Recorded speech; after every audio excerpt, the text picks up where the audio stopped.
Dagaal geeri iyo nolol u dhaxeeya ayaa waxa uu ka dhacay dalkaas Australia kaas oo dhex maray mas iyo yaxaas aad u weyn waxaana ugu dambeyn ku soo gabagaboobay si aan dad badan aysan filayn waana iska caadi in dad badan ay filan karaan in guusha durba ay raaci karto yaxaaska maadaama uu ka baaxad weyn yahay kana jir adag yahay marka loo fiiriyo maska oo dhuuban jirkiisuna uu yahay mid jilicsan laakiin dalka Australia xaalku sidaas uu ka duwan yahay jariirada Daily Mail ee dalka Ingiriiska ka soo baxda ayaa waxay faafisay sawirro uu qaaday Martin Muller oo uu ka qaaday maska labaad ee ugu weyn dalkaasi Australia oo liqaya yaxaas isaguna aad u weyn oo ku dhex jira biyaha macaan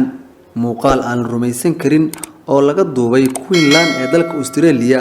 ayaa dagaalkaas uu ka dhacay sawiradan ayaa dood badan ka dhaliyay baraha bulshada ay ku xiriirto halka dadka qaar ay lama filaanba ku noqotay awoodda maska sida ay u baaxad weyn tahay maadaama uu liqay yaxaaskan aadka u weyn isla markaana uu ka taqalusay gabi ahaantiisba muuqaal argagax badan halka dadka qaar ay isweydiinayaan in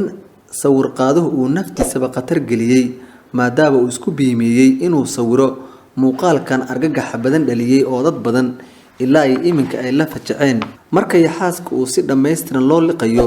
sawirada qaar waxaa ka muuqanaya dibka yaxaaska oo in yare ay ka sii muuqato oo sii mirqaya muuqaal yaab badan oo fajiciso ku noqday dad badan oo sawiradaas daawaday gaar ahaan waxay dadku aad ula yaabeen sida uu yaxaasku u weyn yahay iyo sida looga adkaaday oo durba loo liqay